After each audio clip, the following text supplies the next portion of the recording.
Hi all, and welcome to Forewarned, Forearmed, Episode 4.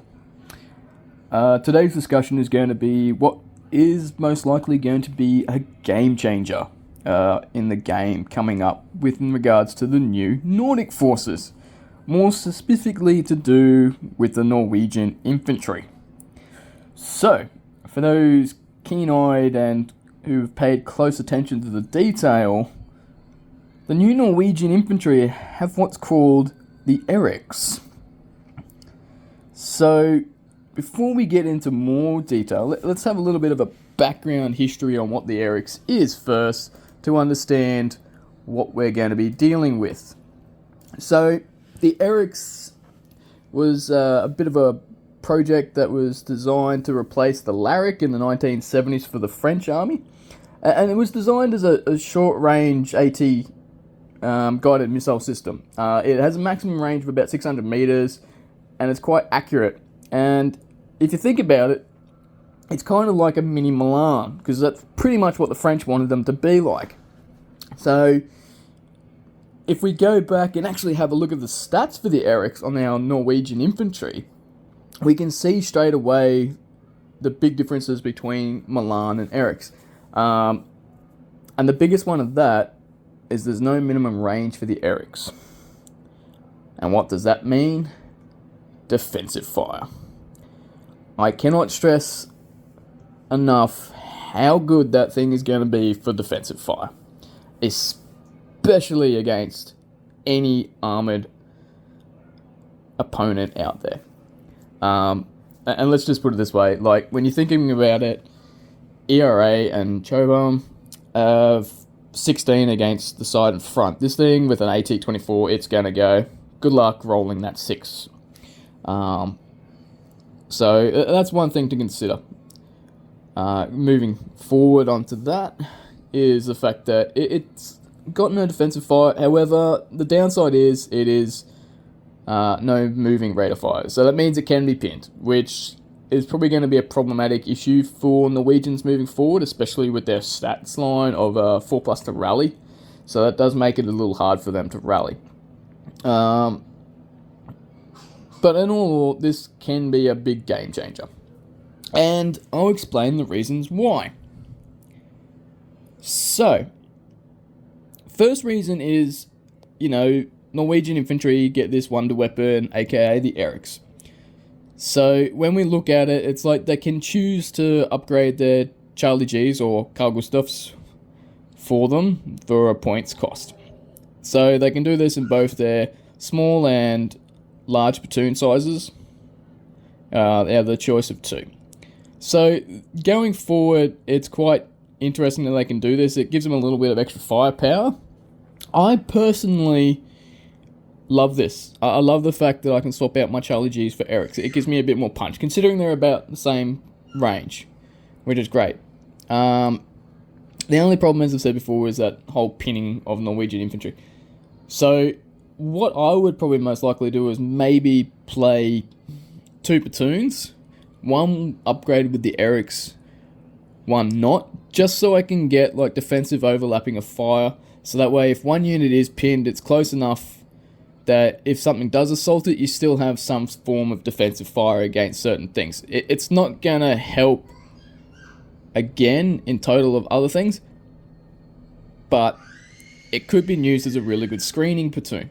So the way I would see it being used is probably most likely have your Charlie Gs up front and you have Eryx in depth behind your first platoon. I would most likely run 2 of these companies, just for the pure fact that I can do 2 platoons in depth, so 4 in total, 2 for screening, 2 for depth. That way, you've got your Eryx at the back, who are dug in foxholes. You've got the other infantry unit dug in foxholes sitting on your objective. It's going to make them very hard to shift off an objective, especially if you got to get through that unit that's going to have Charlie Gs first. They're going to be shooting all the time, regardless if they're pinned or not. Yeah, they're going to add +1 if they are pinned, just for that slow firing rule. But at the same time, it's like you've got to overshoot to get to the Eryx and pin them, and hopefully they rally next turn. That's going to be a big issue. So I think that's going to be a big game changer moving forward in tournament scenes is we are probably going to see a lot of Norwegian players coming out and maybe even testing the grounds, especially against more heavily armoured opponents. Like, this will be quite prevalent against people who are playing those Tier 1 MBTs, such as M1A1s, Leo 2s, especially the A5 variant, as this is a great counter to that at the moment. And there's not really that many counters against the A5 except for its points costs and trying to get around to the sides of it to hit, because at the moment it's like there's not much that can really hurt it from the front. It's a beast of a tank. So this will at least give you some fighting chance against an A5. So especially this does make up some of the shortfalls for Norwegians. As apart from the NM135, which is their AT system that they've got, there's not much else that they have in regards to super duper equipment. Like, they don't have Leopard 2s or anything like that, similar to some of the other Nordic forces sneak previews that we've seen out there. However, they do get integrated with US Marine allies, so that's another thing to take away. So they can actually have some decent support there from the US by the looks of it, from what's been teased already. So that's what I see in regards to how I would use this going forward with Norwegians. Hopefully we will see them in the future with other nations, maybe, possibly.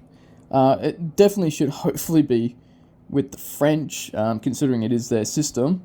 But who knows, it may be an inclusion, it may not be, it depends on what Battlefront have decided to do. But I guess the other way is that, jump on Wiki and have a look to see what other nations may use it. That could be a possibility of what we could see in the future. However, I think the future is going to be quite bright for those out there, and I think it's going to make people come up with new ways, new tactics, and develop some very serious thought and plan going forward. I did mention that in episode 3 about using IPB and the military appreciation scheme methods in regards to CMAC. I think if we start to apply those to the games, we may see better quality games coming out from everyone, which is what this channel is all about, is trying to promote tactics within the game itself and to expand your knowledge and expand your horizons moving forward. So that is my take on the Eryx, which I believe is going to be a bit of a tournament changer. I think, moving forward, that's going to be quite nice. But as I've said, it does have some drawbacks, but it does have a lot of pros to it as well. So it'll be very interesting to see how the points-wise is for those Norwegian units, and to see how many you can take with the Norwegian units as well. As I haven't got the book with me, I can only find out what's there from what's been teased so far. If you want to have more information on these, I'd suggest jump over to Fog of War.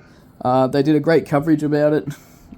So if you are looking for certain aspects of what's been teased so far, go check them out.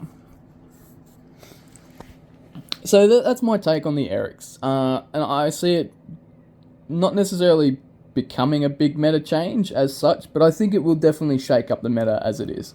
I think most people will realise that they have to adapt and overcome to new changes, and I think Nordic Forces has done that quite well, in that it's going to make people adapt and overcome to new tactics and try out new things as well, especially when it comes to assaulting infantry, because it's like assaulting infantry with Tier 1 MBTs used to be a great tactic, but now we've got an infantry unit that kind of makes you second guess assaulting with Tier 1 MBTs, like the Leop 2, M1A1, Challenger, and T80 and T72B and T64 as well. So it does make a bit of a game chamber in that respect, where it does make you second guess, go, ooh, maybe I need to put some fire on those infantry to pin them first before actually assaulting them. And then hopefully there's not another platoon within depth as well to actually try and get overarching defensive fire as well. So I can see that being the main key takeaway from this, is that defensive fire stratagem, so to speak, with the Eryx, where infantry are going to be entrenched, dug in, and being able to just hold their own against units in general. At the end of the day, will it be a game changer? Yes, it will be a game changer. Will it create such a significant impact on the game? I think it will, for the short term, until people figure out how to deal with them. And I think once people have figured out how to deal with them, it shouldn't no longer be an issue. And it'll be just like my alarm spam from previous years, where once you pin them, you know, you could easily get to within range to assault that infantry. Because I think that's another thing to take away from the Eryx, is the fact that it doesn't have the ability to assault as well.